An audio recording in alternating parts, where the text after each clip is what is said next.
Mean राशि वालों, कैसा रहा है आपका जनवरी और फरवरी का महीना?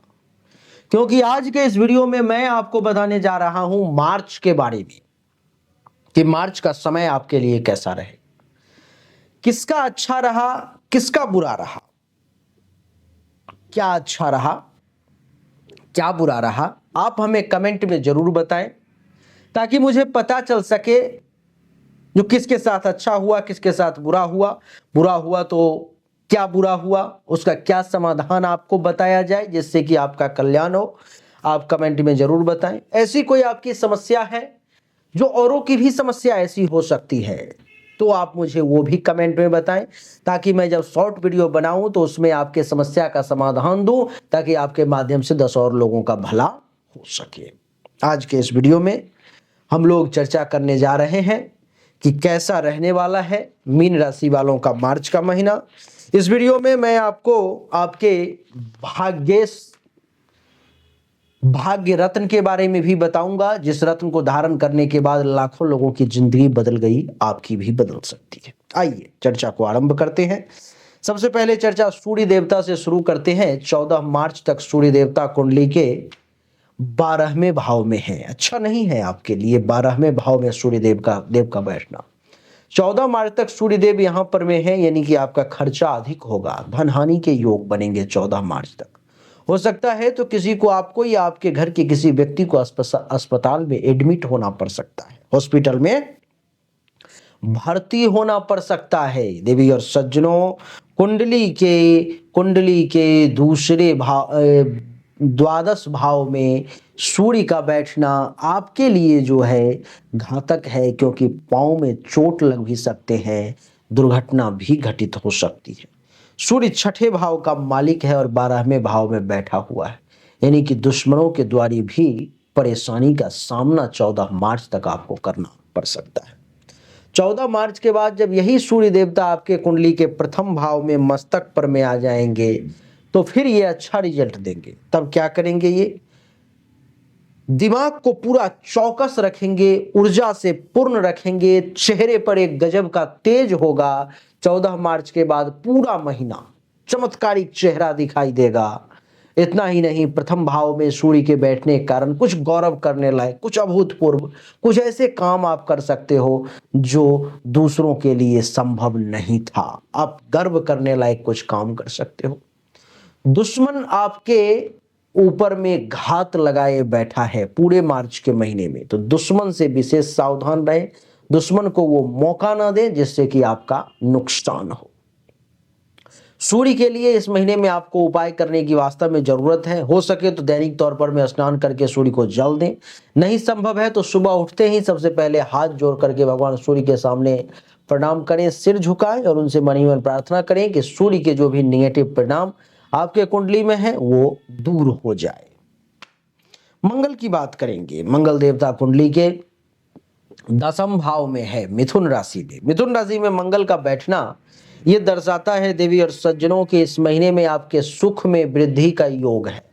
आपको सुख के साधनों की विशेष तौर पर में प्राप्ति होगी। लग्जरी आइटम जो है आपका वो बढ़ने वाला है, आपके लग्जरी के बढ़ने के योग हैं।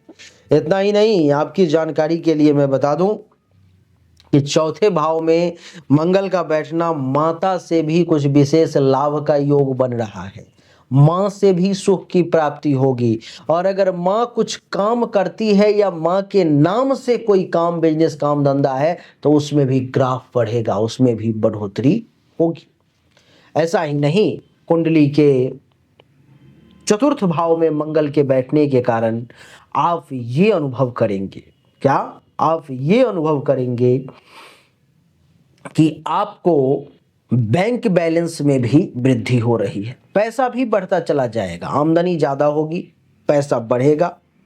और भाग्य का मालिक चौथे भाव में आ गया है तो भाग्य भरोसे जमीन, मकान, गाड़ी का भी सुख और विभिन्न प्रकार के लग्जरी सुख का भी योग ये मंगल बनाएगा। जिन लोगों का रियल एस्टेट का काम है उन लोगों के लिए मंगल चमत्कारिक रिजल्ट देगा। बहुत हाई लेवल का फायदा जो है आपका होने वाला है। देवी और सज्जनों,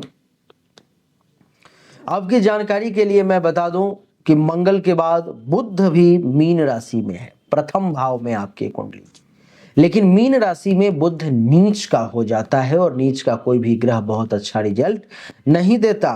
तो चौथे भाव का मालिक और सप्तम भाव का मालिक नीच का होकर के आपके माथे पर बैठ गया, यानी कि जीवन साथी और मां को लेकर के आप विशेष टेंशन तनाव अनुभव कर सकते हो। जीवन साथी और मां को लेकर के ज्यादा चिंता हो सकती है। जीवन साथी और मां के संबंध आपस में खराब हो सकते हैं, उस पर में काबू करना है, ध्यान देना है। गुरु की बात करेंगे। देवगुरु बृहस्पति आपके कुंडली के तीसरे भाव में है, वृषभ राशि में, जो पूरे महीने यहीं पे रहेंगे। दसम के मालिक होकर के और प्रथम के मालिक होकर के तीसरे में है। इसका अर्थ ये हुआ, अपने ताकत के बदौलत, अपने पराक्रम के बदौलत अपने कैरियर को वो उछाल दोगे, वो प्रयास करोगे जो आपको ऐसा लगेगा कि हाँ भाई अपने बदौलत कोई काम किया, क्योंकि आपके पराक्रम में बहुत वृद्धि करने वाला है देवगुरु। भाई बहनों का भी सुख मिलने वाला है। गुप्त शत्रु जो आपको डैमेज करने का बार बार प्रयास करता है, हो सकता है वो आपके पकड़ में आ जाए, ऐसे भी योग है। इतना ही नहीं, कुंडली के तीसरे भाव में बैठने के कारण गुरु के आपको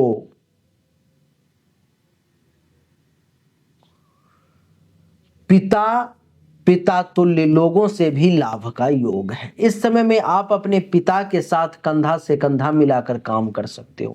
पिता को ऐसा लगेगा कि मेरे हाथों में, मेरे शरीर में शक्ति बढ़ गई है, आपको देख करके उनको ये एहसास होगा। देवी और सज्जनों, गुरु के बाद शुक्र की बात करेंगे। शुक्र कुंडली के प्रथम भाव में विराजमान है। शुक्र कुंडली के प्रथम भाव में विराजमान होने के कारण क्या होगा?